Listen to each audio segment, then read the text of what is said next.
Good evening, everybody. I call to order this regular meeting of the Elk Grove Park District. Today is May 14th, 2026. Can I have a roll call, please? President O'Malley, Here. Commissioner Bianchi, Here. Commissioner Carlson, Here. Commissioner Cook, Here. Commissioner Walls. Here. Okay, our first order of business tonight is I've got 3 sets of minutes. I've got the April 23rd Committee of the Whole meeting, April 23rd regular meeting, and the April 29th Athletics Committee meeting.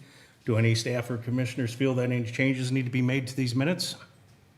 Hearing none, I just need a voice vote. All those in favor, please say yes. Aye. Yes. Aye. Okay, 5-0. We are at public communication. Comments from the audience? Any one of the three is fine. Nope, we're all good. If you don't mind just stating your name. Just on that microphone if you could. Kenneth White. I'm here this evening. I sent a email to Tiffany, and I worded it to the board members, so apparently she forwarded it to you on April 13th regarding the I don't know what they call it, the play pool at the pavilion.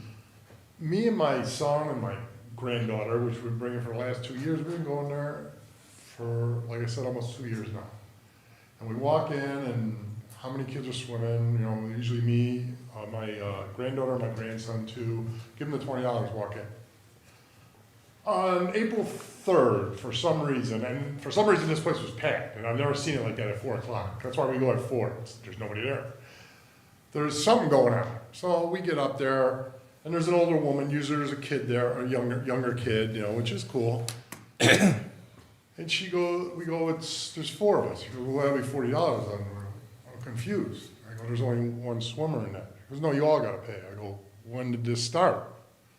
That's policy. I go, literally, for the last 2 years, we'd walk up, how many swimming, 1, 2, whatever, and then as grandparents and parents, we would sit there and watch our kids. Basically, also, which is good, we're basically babysitting our kids for you.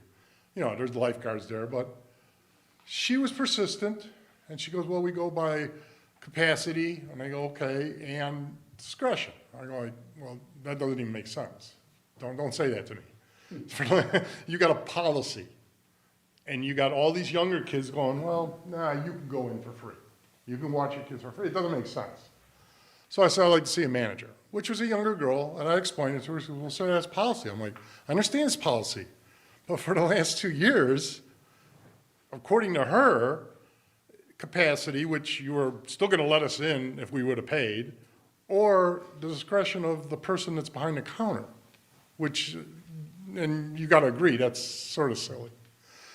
I can't believe for 2 years, we lucked out every time, and there was a young kid, yeah, you just go in there. What I don't understand is why, I mean, or if it's policy, but why? I mean, we're just going in there to watch it. We're just like this. Our kids are in their bathing, our granddaughter and Nat are in their bathing suit, and we're watching them, and it's enjoyable. And we're paying for the kids to swim, and we sit there and watch the kids swim. I'm not too sure, now that I know it's policy, why is it policy? We're not swimming, we're basically babysitting our grandchildren. And me and my son looked at each other like, well, sorry, John, we're out of here. Because I'm not gonna pay my wife was with that day, $40 to walk into a pool and watch my granddaughter swim. It just doesn't seem right.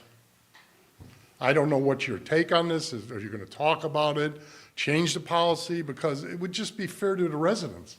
I mean, I've been here since '85, and my parents brought my kids to the pool and to the Pirates Cove. And they had a good time, and now it gets to where I get to enjoy my grandkids, and I gotta pay to go in there and watch them swim. I just wondering what your take on this is. I'll probably need help from Tiffany and all commissioners. We did discuss this. Tiffany brought it up to the board. And we saw all sides. As a matter of fact, we couldn't come to a conclusion because we had a couple commissioners lean in one direction and a couple commissioners leaning in a different direction. Could I be the vote that tips it? Nope, I won't tell you who the vote was who tipped it. Anyway. But anyway, the 5th commissioner was here tonight, and they're gonna continue to follow the policy as is. And then, yes, anybody watching on TV or as word gets out, I can't explain why you were let in free, you know what? Can I? That's not the way we want to run things. We don't want any inconsistencies. I can't speak to how you got in. I can only speak once it comes up to make sure that it is being enforced through Right. staff. One of the reasons they're talking about is that the capacity limits. We do have some capacity limits at Pirates Cove, certainly at Rainbow Falls. There is a waiting list for people to come in, so it's an automatic charge. If you're going in there, we're not, our job isn't to enforce if you go in the water or you're not. Somebody else wants to go in. So if we're letting a certain percentage of people into Rainbow Falls, then you need to pay. What you do once you're in there, that's on you. Staff was feeling that was consistent with the other indoor water park that, hey, I can't tell you how often it fills up. According to staff, we do get to capacity quite a bit while there's birthday rentals and that. Their understanding is we have people that will pay to go in. And then besides that, Ken, they kind of broke it up into trying to stay consistent with those that are entering the water unsupervised by an adult. Like in swimming lessons, we do allow anybody to enter the water Right. to observe. That's because we have a licensed lifeguard in the water, all eyes are on them, parents are watching. We didn't feel it would be appropriate, you know, they're in something that we are offering as a program. We have bleachers too there. And we have bleachers. But once we open up the facility and somebody does not want to participate with their children, just as you think you're that extra set of eyes on your grandchild, staff feels like you could go to the washroom, you can go somewhere else. That's actually an additional burden to keep an eye on a 4-year-old, a 3-year-old, a 2-year-old, because that is the responsibility. If something was to Right. happen, Right. we don't go to the I'm not- grandparent. yeah, I know, I'm right. trying to explain You got 3 their lifeguards there. reasoning. We're not gonna go to the grandparent, we're gonna go to the lifeguard. Right. So we feel as a board and staff that having a child in there without parents or grandparents is actually more of a burden, not less of a burden. Right. And then, like I said, I don't want to get into who said what, like, you know, the consensus is that that's the direction they're going in. For those that felt strongly about this, if you guys want to add the reasons why you guys felt consistent with staff, or if I'm missing something, Tiffany, that you can lighten in, We Ken. often benchmark to see if we're being competitive with our neighboring districts, and all of the other neighboring districts charge for everyone who enters their indoor water parks as well. Okay. I mean, it just, like I said, this is a little different. I don't know, maybe I'm wrong. I mean, to watch my granddaughter, who's 4 now, she just turned 4, just to swim, it's like, I didn't understand. What was wrong is that we were getting in for none. That's what just blew this all. You lucked out. Yeah, it just blew out. I go, after 2 years, now all of a sudden I gotta pay? It doesn't make sense. Literally, they would just say, how many are swimming? 2 or 1. Okay, give them the $20, 2, and we'd all walk in. And we'd sit there and watch the kids swim. Pools are very expensive to maintain and upkeep, I so get we it. have to charge a reasonable price to do it. We still lose hundreds of $1,000s to offer an indoor pool to the residents here. So we have to think about that too. If we're not charging the people using it, it goes to the taxpayers that may or may not be using it. So we have to find a balance there with our fees and charges, so. Can I bring another thing up real quick? Sure. Anything you'd like. So Rainbow Falls, no, Pirates Cove, great. Parents going for free, all good time. Up until my daughter Bless you. God bless you. threw a big party for my grandson. And then all of a sudden, parents and kids have to pay, which sort of is, it just not that cool, because now you gotta decide, okay, we can't invite so many kids, because when you invite all his friends, now you gotta pay for the parents to come in. So it limits how many kids you can invite, because you know now you're gonna have 2 parents with every kid. So it just gets to be really expensive in that, to throw a Tiffany party. would have to address this, but I don't think that when my children are that young, I always took the policy was, it was a flat fee.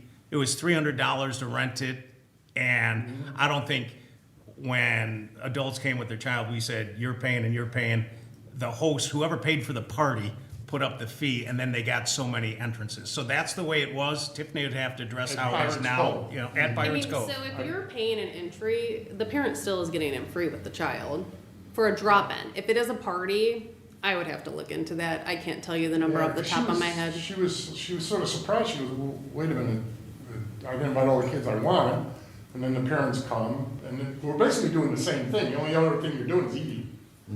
And you got so many, the picnic tables there, but it just, she was confused. Because she actually had to cut back on the kids because of all the parents that were coming. Does that make sense to you? Do you understand what I'm saying? Yes. I'm hearing what you're saying, I just don't have an answer for you tonight, but I can look into it. I Okay. already have your email. Yeah, I mean, we're just looking for, I mean, we were gonna have a good time, and all of a sudden she started to start cutting back on kids because there was gonna be so many parents there. Yeah. So it doesn't make sense where you can come with your kid and the parent comes in free, but as soon as you throw a party, we're gonna charge for the parent.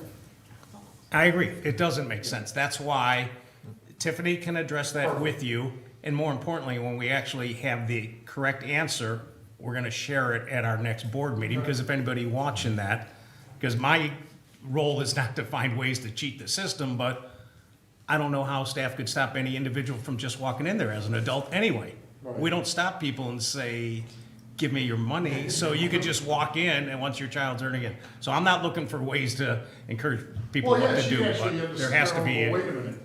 So that's your kid, so those parents get to come in free because it's your kid, a birthday party, and she was just a. How long ago was this? nightmare. How long ago was this? This was this summer, so his, that would have been last August, Okay. last August. So, yeah, it's unfortunate that when you come there with your kid, the parent doesn't pay, but then as soon as you throw a party, the parent's gotta pay. Yeah, That's the policy, and my daughter was just surprised and upset that she, I had to finagle all the numbers, because she knew all the parents would be in. yeah, so give us a chance to see if there's any validity to that incident, and then we can address it. And even if there was validity, it's something that staff can bring back up to the commissioners, because I don't think any one of us five wants to be charging any adult going into Pirates Cove. All right, That's how my gut feel and is. we're not gonna bend on the pool? I just. There's a consensus, so we, Not you know, this year. after this, you're trying to convince three commissioners, not you alone, but, the facts behind your opinion. Right. At this point, we finished the discussion tonight. And like I said, not all five of us say go one way and go the other way, but there is the majority that want to keep the policy the way it is right now. So until something changes, yes, anybody that is coming into that particular area would be a Yeah, paying because like I customer. said, this was the only time it was like crowded, and I don't know what was going on that day, it was April 3rd, is that a holiday week, or I don't know.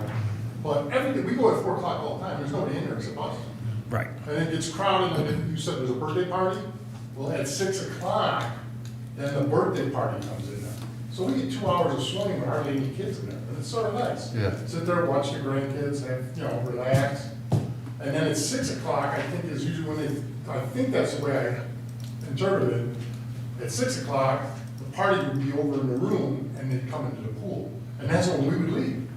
Right. Because, well, now it's too crowded. If you do come as often as you're saying, I would definitely recommend looking into a membership or a splash pass. You'll save a lot of money if you research that. And Ken, that's actually a legitimate point, because sometimes when an individual feels that we're not listening, you try to come up with solutions that Right. don't affect everybody else. So yes, a member, if you were a member at the pavilion, Yes. maybe you go to all access that gets you into the pool. Or yes, you buy a $165 membership for aquatics that gets you in. Or if they're only doing this in the winter, you buy something, you cancel it. Again, I would look at other ways where it could benefit you, where it's not breaking any policy. So let me ask you a question. I'm a senior, and I just got the silver sneaker, so I got the full membership at the pavilion. That includes the That's why I pool. pass it everywhere, right? Including watching my granddaughter swim. Yes. Yes. That's one pass. Well, and I get it. Well, See, it benefits to getting older. It does. It does. well, and that's some of the things that we do have to take into consideration. What are some of the other options before you completely change it? Right. And then you know, we have non-residents coming in that are saying the exact same thing. It's beneficial because our rates are lower, and now they're using the pool, but we have 10 or 15 adults in there for any particular purpose. So at this point, no, it's gonna be, I don't wanna say, a consensus is it's not being changed at this point. All right, appreciate you guys listening to me. Thank you. Okay, thank you too. Any other comments from the audience? Go ahead, Tim. I have two questions. One is an open-ended question, one is a specific question. I'll ask a specific one. I don't expect an answer because it is a specific question. Right outside of Rainbow Falls exists a playground that is currently fenced off and a softball field. At present, Ralph Sauter in 2017, on your July 13th board meeting, the minutes reflect that he made a comment, he was upset with, somebody made a comment about the park district in relationship to the relationship with Queen of the Rosary, and Ralph Sauter, I don't want to say exactly, it's a paraphrase, he was a little bit baffled, and he explained that the park district maintained the softball field and that playground. My question is, in exchange for the public support of those facilities, were there any recorded public access easements or any type of ongoing or enduring agreements with regard to public access to those two amenities? Or was it just basically, I cut the grass for you today, you play today, you stop cutting the grass, you can't play tomorrow? That is the specific question, was are there any recorded public access easements in place, or were there any binding or enduring or implied agreements as to what the public's rights would be to those amenities when the park district was, in exchange for the public, the district providing taxpayer resources? That's the, if you want to jump, you can. If you want Well, to- no, there's some facts that stand out there, but before I speak, Of course. I do know that you've asked for that information, you know, through the FOIA request, sometimes regardless, there's some information that I'm always looking for. To the best of my knowledge, as a board member, we had a long-time agreement that sometimes would be an 8-year agreement with Queen of the Rosary. Maybe it went to 3 years. But for the longest time, we had an agreement that we would maintain their lots, seal coating, striping every couple of years. Well, right now- And then, Yeah. with that, I believe we would actually maintain the playground and Baseball field. the baseball It was part field. of the- It was part it of was that part of the lease agreement. agreement. Yeah. So it's fair to say that right now there is not any type of enduring public access easement or anything like that. Okay, and that brings up, that was the specific question. The open-ended question, and Tom, I believe you were at the meeting Monday night, if Yes. I'm mistaken. I spoke at the meeting, and I don't want to drift into church matters, but I do think a little context is appropriate to understand the context.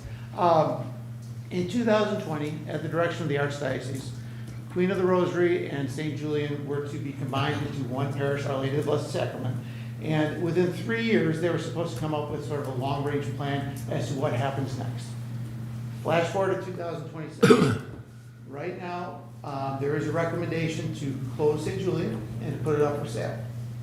I have asked the question, kind of going back to 2017, I asked it in 2018, 2019. We might have talked about it on the track as well. And I asked it last night. Tom might have heard me ask the question.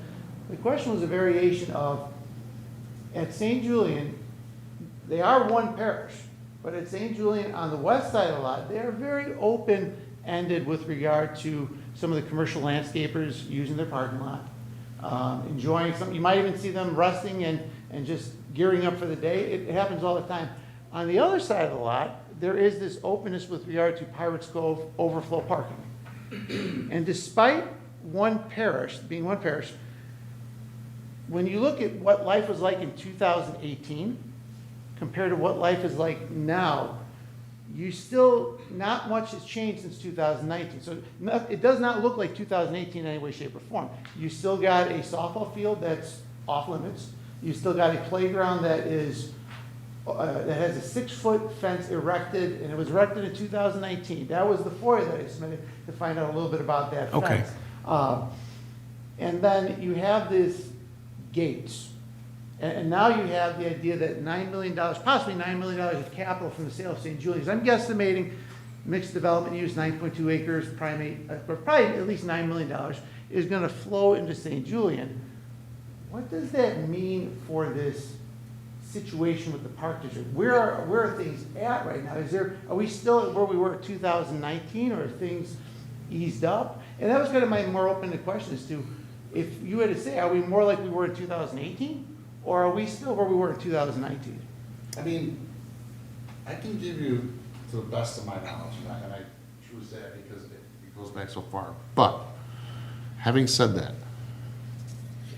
if you're 100% correct, that playground was a public entity at one point, right? Bill and Tom are correct. It was a forever before I was on the board. It was a intergovernmental agreement, so to speak. You use the lot, we'll resurface it. Now, this is where I remember. The lot became unfixable, so to speak. And the price tag that we were willing to give to Seal Coat was nowhere near the $1.8 million that was actually needed to resurface the whole thing. That's what started it. There's 2 years in between that statement and what I'm about to say. The reason why we no longer have an agreement, I would say 90% of the actions that were taken were due to the archdiocese. Maybe 10% to whomever was running the church at the time, and that 10% might even be a little high. It all came down to this. Liability for QR to have somebody from the park district going to Rainbow Falls, playing on that playground, getting injured. Illinois state law basically said, Ben, help me out with this, there was no cap to what QR could get sued. Whatever number you could humanly think of, they could be sued for even more. And that's, in my opinion, where both sides, we kind of said, thanks, but no thanks. We have other options. So that's my recollection. But again, Tim, I'm going back Sure. the years that you're asking. So you had a lot to do with that, Tom. Am I close? I believe you are, yeah, right on. So Yeah, a liability issue. Yeah. it really came down to that. And we were all so frustrated. We're like, what is infinite, right? I mean, you can get insurance riders for 50, 200 grand, whatever. The Archdiocese one had nothing to do with it. And Tim, I'd like to speak in facts, not only to you, but any residents that are watching, because facts can't be changed. So it was an 8-year agreement, I think, that ended up lapsing. 10. It was a 10-year agreement. It lapsed. At that point, negotiations had already started a couple years prior to the 10 years because we didn't want to get caught without having it parking because of the liability issue, and factually that they almost tripled the price that we were currently paying for them to offset whatever cost they had. They felt the value of their property was now 3 times greater than what we valued at.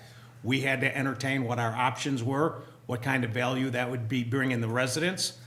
I'd heard people talk that, hey, it's the church, why are you playing hardball?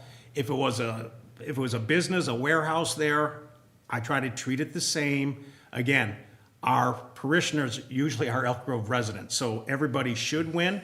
The difference on St. Julian's, we had a 99-year lease that was signed for the overflow Pirates Cove parking and that. So that lease is still ongoing, even with the sale. We've talked to Attorney Hoffman and that, what are some of our rights when that land ends up getting sold with our easement.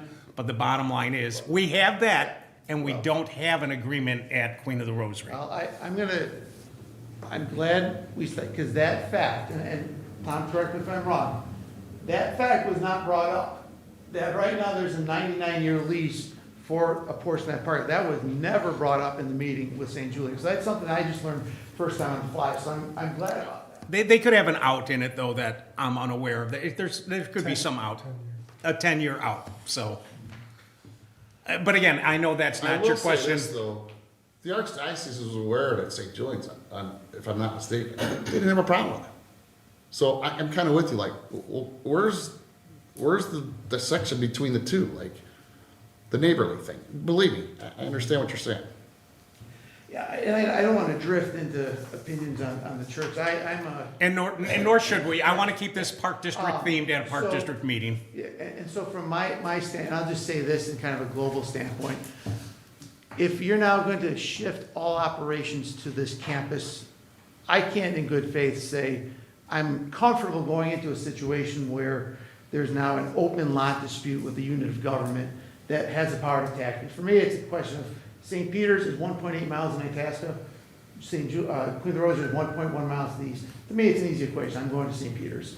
And I think that there would be, if there was ever a time to solve this agreement, $9 million or whatever the sale of St. Jude, that gives an awful incentive to say, let's solve this agreement, because I do think a lot of people are going to be uncomfortable going to Queen of the Rosary, knowing that there's this parking lot situation out there. They're just going to want to go and reflect on, and go to church without worrying about parking lot issues and things like that. So I'm hoping that that'll come about, but like I said, I asked that question Monday, and in fairness, I wanted to ask the question here to see kind of where their perspective was versus where the Park District saw it, so.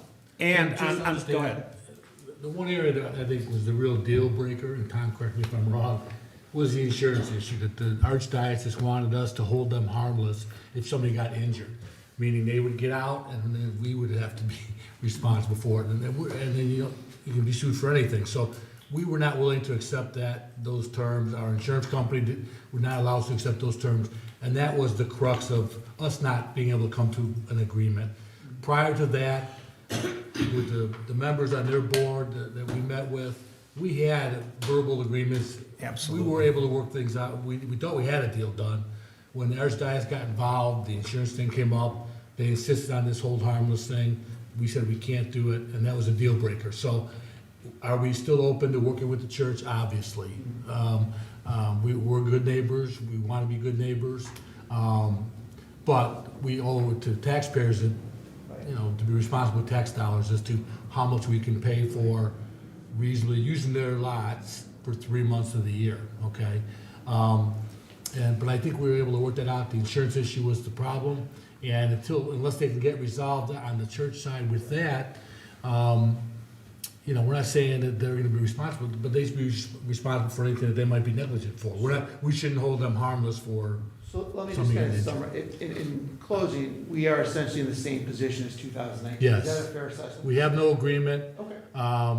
We're not supposed to park in their lot in the summer. We try and direct all of our traffic to other locations. We had an agreement with the village where we added in addition to their parking lot to create additional parking space for the users of Rainbow Falls to use, so they wouldn't have to walk as far. So yes, at this point, we do have no agreement. We're not able to use that property at this point, so. All right, thank you very much. Yeah. Yep. And I will add that staff did a tremendous job. Once the terms were up, we did enter into other intergovernmental relationships. We made an agreement with District 59 that had no problem with us using their parking lot at Grove Junior High. We asked permission and received it from Elk Grove High School to use their parking lot for Rainbow Falls. We went to Elk Grove Village, and the trustees and the mayor were gracious enough, and their staff, to actually enter an agreement with us to expand Rotary by an additional 80 vehicles. At that point, we also reconfigured in that time frame Rainbow Falls as we were adding, we recreated a couple additional spots. We are also open to the Archdiocese or any subcommittee that forms from the Queen of the Rosary. We have tried on numerous times, we've given a consensus to Ben. Every time there's had their pastors change, we were thinking maybe there would be a change of heart, maybe the attorneys change in the Archdiocese. Anytime they are willing to meet with us, we are open-ended. As long as they're fair with the Park District, we'll be fair with the church. I'm gonna shift this to Park District. I'm a pragmatic individual, in which case I'm looking at roofs. I'm looking at HVAC lifespans of boilers, chillers. Are both roofs under warranty? Is one roof need to be replaced? If you gotta do anything to the guts of the building, how much asbestos abatement are you talking? I didn't hear any of that. The one thing that I was really focused on is that QR is at 156 kids. Is that where you want to be? Is that the low end, high end? Is that your ultimate goal? And how do you consider the developments by the bowling alley? You got luxury apartments. Are you thinking you might have kids come in? And basically, is that building And that site really prepared for where you want to be in 10 years, and I don't know where they want to be in 10 years. And so that's why I kind of get hesitant, it's like, well, you're now shifting more operations, more cars into a parking lot situation that can be described as kind of a quagmire, because there is an open conflict. In which case, that's where I think there's really, if there was ever an opportunity now to settle this, there's interest, I think, at least from the parishioners to say, well, hey, I ain't going over there until you settle this matter. So Right. that's, don't want to get into the church issue, so. Okay, thank you. Sure. Yep. Ma'am, any comments from yourself? Okay. Do you have any staff or commissioners have any correspondence to share? Hearing none, we are at the two big shots in the back of the room. Hello, Fred. Recognition of special guests. We have AARP, the tax preparer representatives here, Roger Stoffschuff and Fred Janowski. Both of you come up, one of you is, you're always welcome. It's always great to see you guys. I think the general public knows what you guys do. I think the total, I had it, 470? Is that how many you did this year? Almost 600. It was over 70. 600. No, I was a I got record. the numbers here, but we, Fred and I and the whole tax aid program is appreciative of the fire district and the board for giving us the space you give us, and the staff at the senior center is fantastic, Gina and everyone there. You manage the appointments, it's really a pleasure. I have 10 other sites that I manage, and this one's a lot less, there's very few hassles, it's very smooth. But as far as numbers, we ended up doing 587 returns, which is an 8% increase over last year. And we did that, we were able to kind of add another preparer in one of the rooms, not all the time, but sometimes depending on staffing. So we're kind of maxed out unless we add another appointment to do, instead of 4 hourly, to have a fifth slot, which we might do for a few people next year, just to see if we can get a few more. Because the demand is there. There's always a waiting list they have at the front desk. That, someone cancels, they're on the phone with someone and getting it filled up. And our mission statement in the tax aid program is to, provide an accurate tax return preparation process to low-income and middle-income seniors. And when you see what we do, I think we fill that, because 84% of who we see is over 60 this past year, so that fits that. And believe it or not, 19% of the people we see have an AGI, or adjusted gross income, of under $10,000, and 51% have an AGI under $40,000. And you think about the northwest suburbs living on an income of an AGI under 40, that's pretty tough to do. Yeah. So we are serving that population that we're supposed to be serving. And then a second one we're supposed to be serving is, from our perspective, is the folks that live in Elk Grove Village and in the township. And 80% of the folks we saw this year live in the township. So there's folks that come from out, but we can't discriminate. We take appointments from whoever, but for the most part, everybody that belongs to that senior center gets their taxes done there, for sure.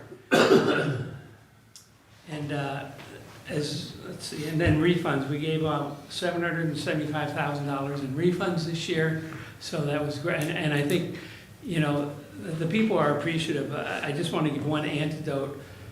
April 15th was our last day this year. It was, last day. The taxes happened to be a Wednesday. That's when we do taxes, on Wednesdays and Fridays. And the day before, somebody canceled. When we called them, when the front desk calls, they canceled. They called up a woman who had been on the waiting list, and she comes in, and this woman, her husband had died in December, and she had been procrastinating. She never did any of the finances, absolutely zero. And she was very distraught when she came in. She had a bunch of stuff. And so we sat her down, and it was very clear very quickly we were not going to be able to do her tax return. She was missing stuff. We didn't know what the situation was from the prior year, because she couldn't find the prior year tax return. And so,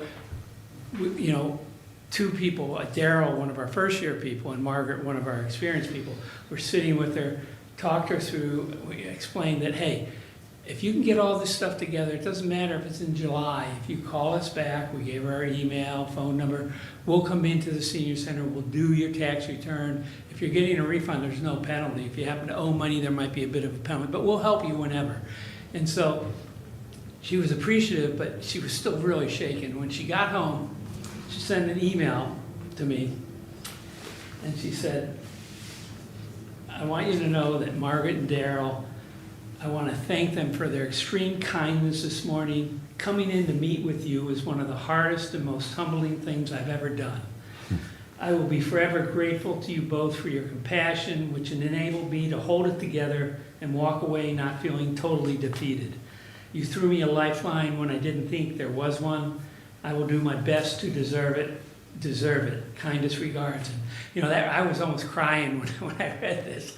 And it's just the reason we do what we do, you know, and we Frame really that enjoy one. it. What's that? Frame that one. Yeah, right.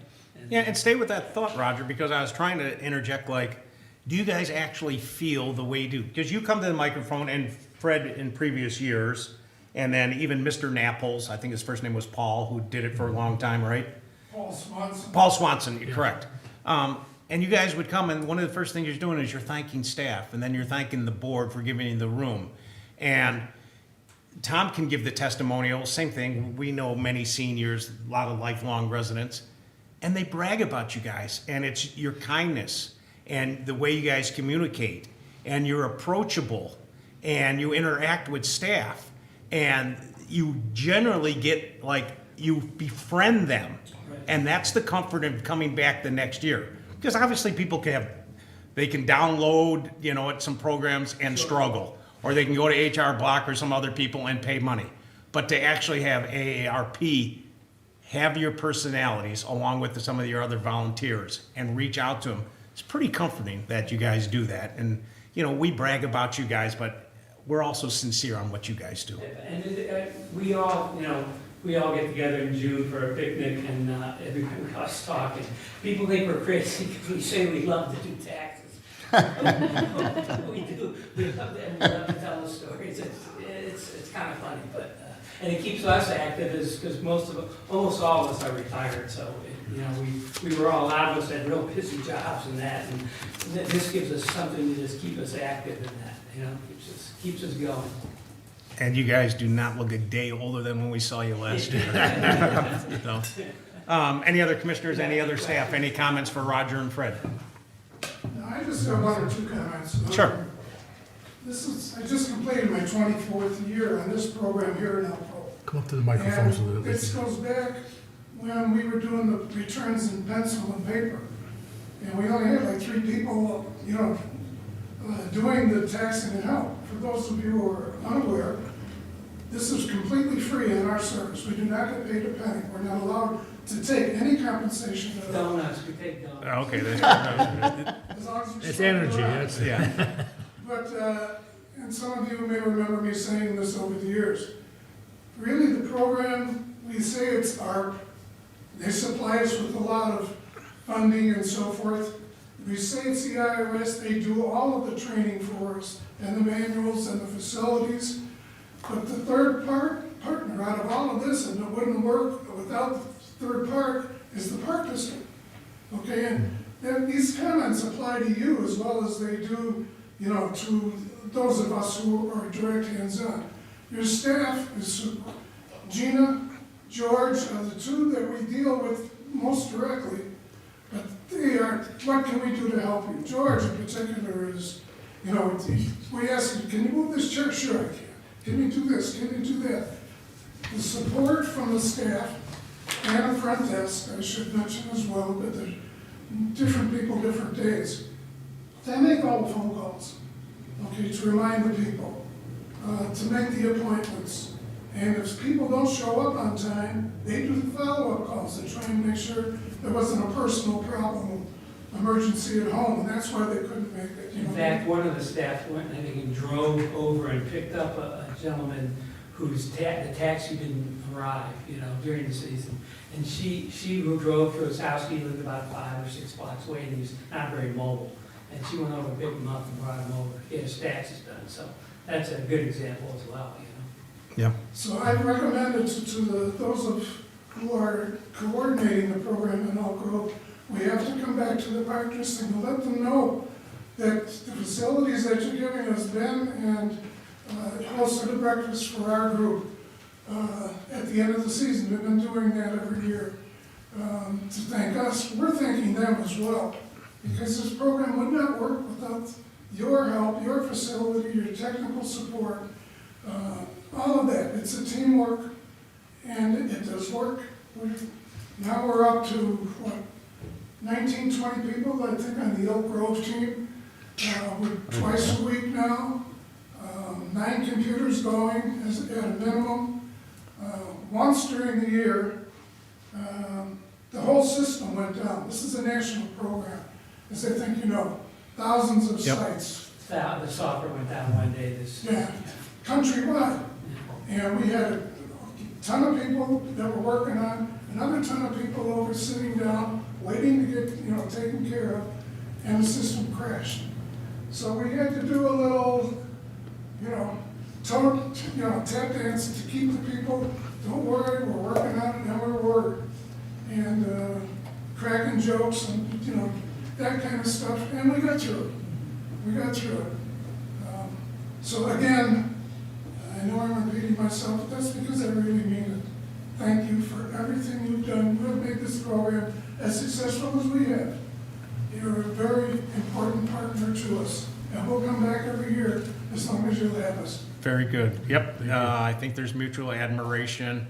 I don't mind saying this, if you don't top 600, the doors might be locked next year. So we'll set you a little goal for you. Roger, I'll make sure we get that. I don't know whether he mentioned it, but Roger is a coordinator for 10 sites in the area.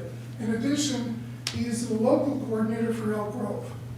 Okay, and he has 9 other sites that he has to worry about. Schaumburg, Arlington, Des Plaines, Mount Prospect, Wheeling, Palatine. Elk Grove is just one of his, but he's also the coordinator for Elk Grove specifically. All the other sites have their own coordinators. Yep. So, Appreciate it, Roger. thank you very Thank you much. both. Okay. Thank you. Yep. Thank you. Have a good night. Okay, we're at recommendations for acceptance and approval. I've got A through H. I will let the general public know we are gonna table recommendation A and table number E. This had to do with the playground equipment installation for Roosevelt Park, which is the park over at, by Bird School. Part of the tabling is we are gonna apply some sensory playground there.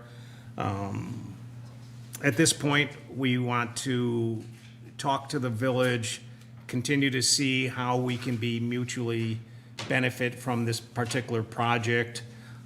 The sensory playground started off as an idea from a couple high school seniors that approached Trustee Bush, that approached the Park District, and we all thought it was a good idea. We all got behind it.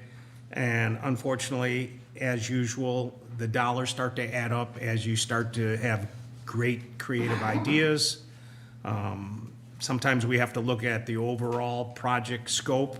While we think it's a great project, we are just gonna delay this a couple weeks so that we can have some future discussions and reconvene as a board and see which direction we'd like to go on. Am I missing anything, John, Tom? Yep, so those 2 items are tabled, so I'm gonna go to 6B. I need a motion and approval of the pay request from Sundeck of Illinois Incorporated of Rolling Meadows, Illinois, for the deposit on materials and labor for the Pavilion Aquatics Lagoon flooring project in the amount of $21,925. So moved? Second. Any discussion? Roll call, please.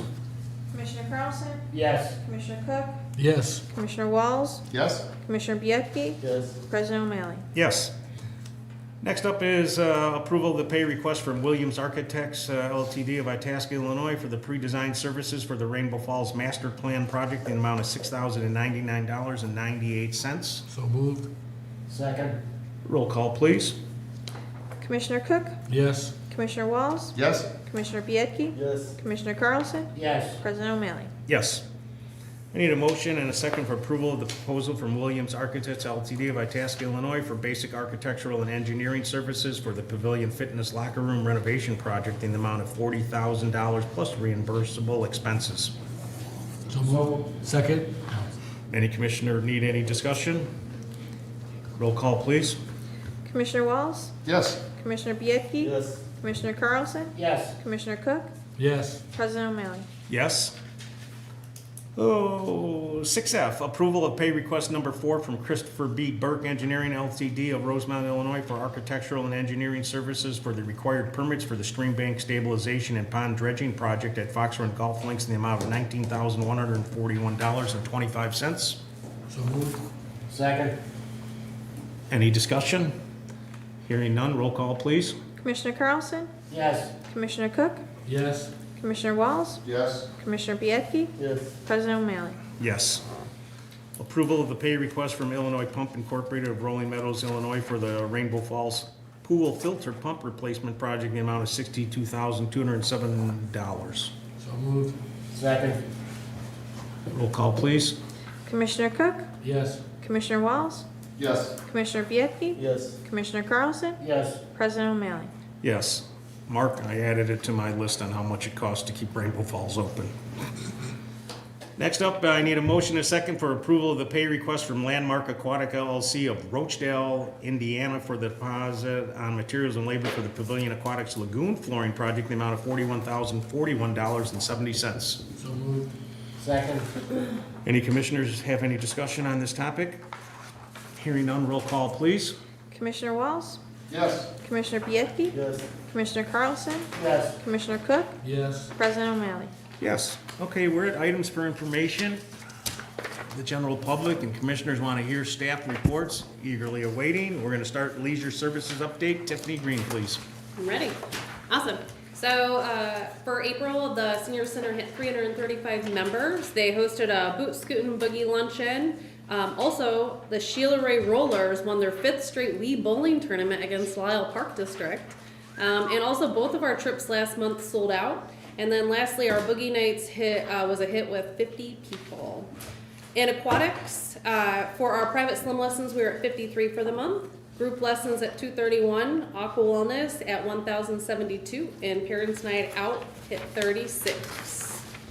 For men's athletics, we have a current basketball season underway, and then the 3 adult softball leagues, so over 50, over 60, and 65. They kicked off their season at the end of April. We also have 2 spring co-ed leagues. And we have several pickleball players, so we have some pickleball clinics coming up, and the league started May 6th with 11 teams. For youth instruction, karate is at 77. Our new MMA class has 8.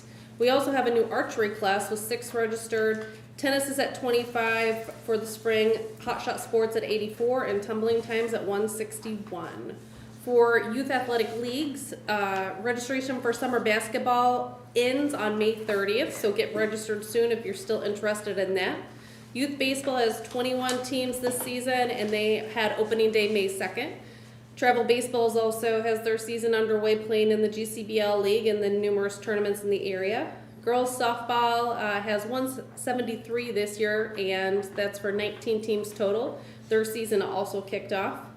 Spring 7-on-7 football is already halfway through their season. They had 84 players this season, and registration for fall football is open. Cheer camp this year hit their highest ever attendance at 60 players and coaches attending cheer camp. And their registration for fall season, it actually ends tomorrow. So if you want to register for cheer, tomorrow is your day. They currently have 63 registered for the season. Travel soccer tryouts, they were May 5th and 6th. And then for spring rec soccer, they had 236 players. Cultural arts, the Adams Theater production was a huge success. 2 weekends of shows with over 1,200 in ticket sales. Also coming up in cultural arts area are music lessons. They're going to have their spring recital May 27th. For dance, they had their minis, juniors, and teen company all attending their last regional dance competition. That was the May 1st through the 3rd. And then coming up soon, we have our Dancing Through Oz recital taking place at Harper College, June 6th through the 7th. Recital tickets are on sale right now for dance families only, and then they'll open to the public May 18th. For early childhood, they just had their 3s celebration and 4s graduations this week on May 12th and 13th. And then just today, a lot of us were helping out at the Pirates Cove Day for preschoolers. For Fitness Center, Group X numbers were at just over 2,800 for Pavilion and over 700 for the Hattendorf.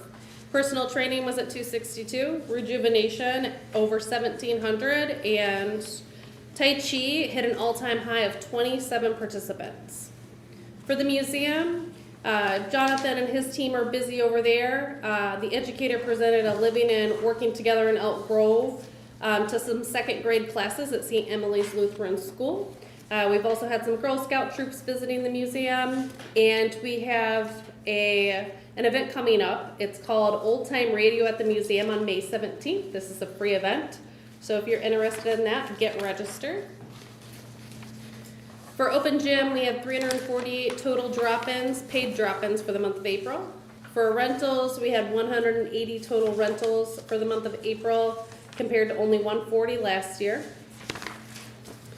For our school care programs, our numbers for Kids Club hit just over 1,800 for the month of April. And then we have several upcoming events. I already mentioned the museum event. And then our big opening weekend, next weekend for Memorial Weekend at Rainbow Falls and Pirates Cove. We have a Dancing with the Band event on June 4th. We have a couple different 10 Days in Paradise events coming up at Rainbow Falls on June 5th and 11th. June 10th, we have a free art at the park at Fountain Square.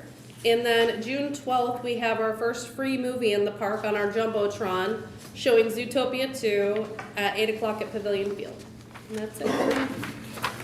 Any questions or comments for Tiffany? I just got my personality out. The 12 visitors that came to the museum during the month of April, were they lost? Okay, that's good. All right, thank you. Thank you. Parks and Planning update. Mark, please. That's cool. I gotta be me. Staff's been really busy getting the seasonal facilities up and running for the summer season. We've got some new staff that have been doing a great job acclimating to the district, and as Tiffany said, we had our soft opening for Pirates Cove, and a lot of people getting that place ready for today, and a lot of smiles and a lot of work going on out there. It's been great to see. Get the coyotes out there, the wolves out? They've been gone for a little while now. Have they? Okay. Yeah.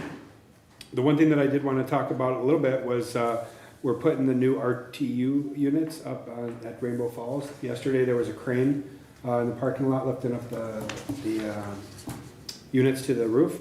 That's expected to be completed within the next couple of weeks before the facility opens. Other than that, everything is going well. Staff's getting construction projects going and seasonal facilities open. Very good. Any questions? Thank you, Mark. Business Services update. Brad Scholes, please. Echo along with Mark's comments. Business Services staff is hard onboarding all the employees, working with the rec department.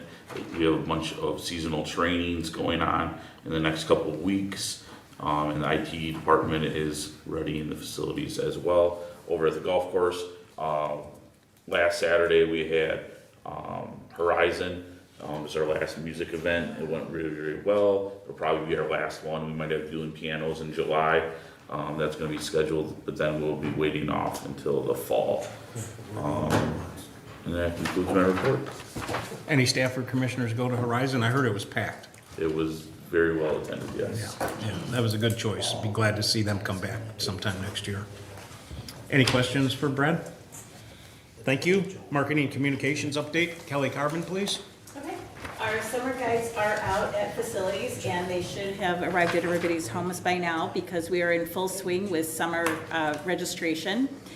We just recently sent out a summer newsletter to all the students in District 59 listing all the summer activities, including 19 free summer events and activities that families can participate in. So, and that's made possible, of course, by Park District, but also, you know, in cooperation with a lot of our sponsors and partners. So we appreciate that. And if anybody is interested in sponsoring any of our summer events, please contact the Park District and ask for me. Regarding social media, our largest engagement last month was with Adams Family. So we had over 7,500 views on the Adams Family post that we did. And then with Instagram, we had 6,000 views on our staff Earth Day event. So we had our staff out doing a cleanup day on Earth Day, and I think Mark led that and the team, the Earth team. And they did a really nice job, over 6,000 engagements. And then the other thing I just wanted to make a mention of, well, two more things. We had if you saw a lot of activity over by Clark Park on Tuesday, we actually were working with a location scout, and they did a filming of a National Burger King commercial. And they chose that location because it was right across the street from Burger King. And they set up Burger King as their base camp, and then they had, they did some filming, and that was early Tuesday morning. So I don't know when they're gonna be,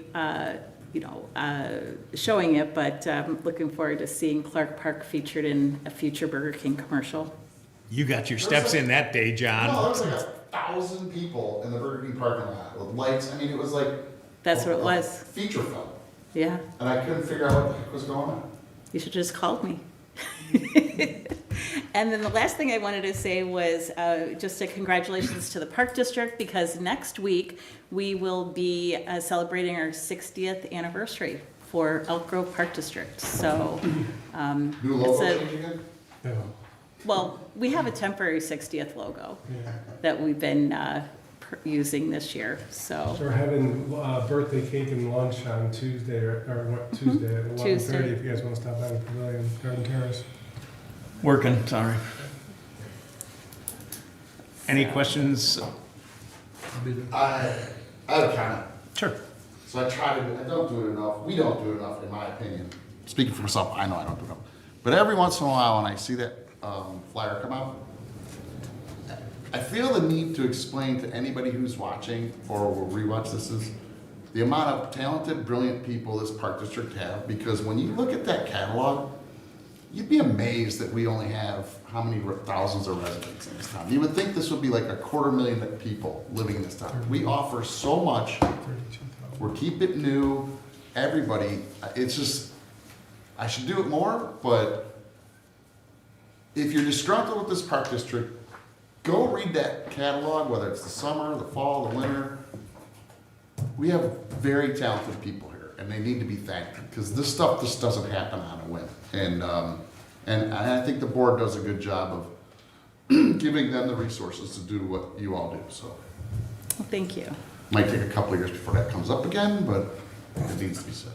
Well said. I have a comment. Just, the summer newsletter, I know we've talked about this in the past, and I know you do a great job. I guess my frustration is that it goes to 59, not 54, not because of us. It's not anything with the Elk Grove Park District, but the guidelines that 54 has that are different than 59. So I guess I would say to the Park District, is there a way can we think outside the box? Can we push it, like through social media, to the residents on the west end for the kids, so that they're getting the same information as the kids on the east end of Elk Grove? And I know it's difficult because it's not us. We're working with the policies of the different school districts.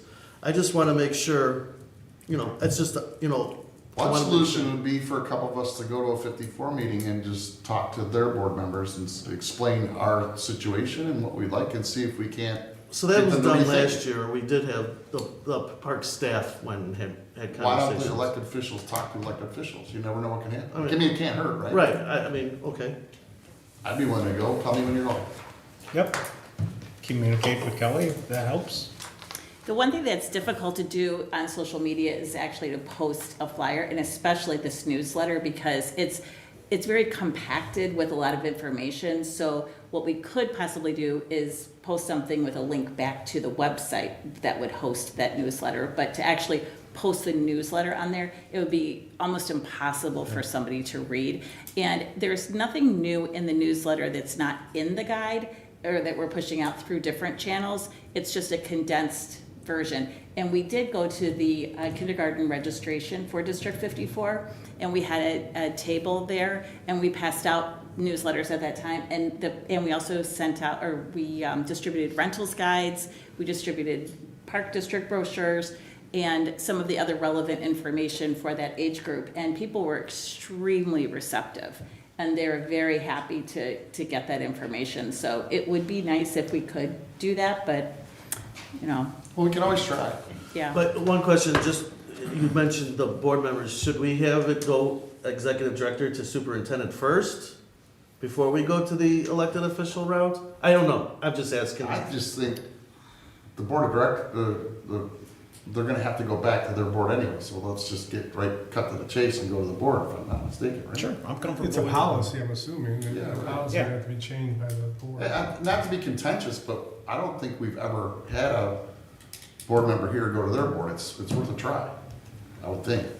Okay, I mean, I'm open to anything, I just think that it's important to get this information to the 54 kids as well. I So, agree. to figure out how to work through their policies.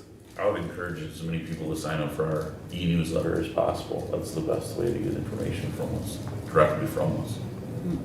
Yeah, and it could be as simple as a one-off on District 54 that allows us to hit their students with that newsletter, or at least to get that email address. Okay. Thank you all. My only comment is, it was nice to hear the thousands of hits for the Adams family. Now that I'm bringing my inner theater geek out, and trying to champion one of our programs. Yes. If I'm not incorrect, again, the next one I think is Grease.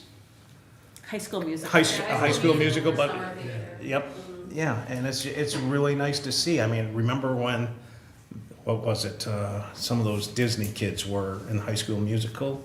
I mean, it was very, very popular. I think But this then year to is say the have some- 20th, it's the 20th anniversary, I think. for Okay, High yeah, School Musical. it's really nice to see some of our own Elk Grove residents, participate in that. Last but not least, Executive Director update, Ben Curcio, please. I don't have an update, but I have a public service announcement. Next week, Wellington Avenue will be closed for the entire week for some road work. The village is doing some improvements. There will be a detour, so you can drive through Wellington. You'll have to go through our parking lot, the pavilion parking lot. It's a temporary solution until they can get the road work done and completed. Weather permitting, they'll be done by Friday, May 22nd. So that concludes my announcement. Glad to help you. Okay, any questions or comments for Ben? Thank you. Old business, any staff or commissioners have any old business to discuss at this time? New business, same question? I do, yeah. So I just want to make the board aware that the youth committee met with the village's, youth committee. We're going to do the scholarships on June 11th for the Parks Foundation, and we'll invite everyone at the June 11th board meeting.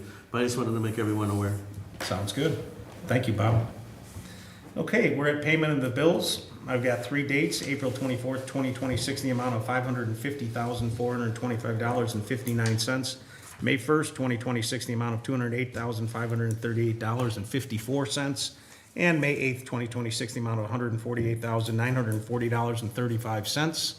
Anybody have any questions or concerns over these 3 sets of bills? Hearing none, I need a motion and a second. So moved. Second? Roll call, please.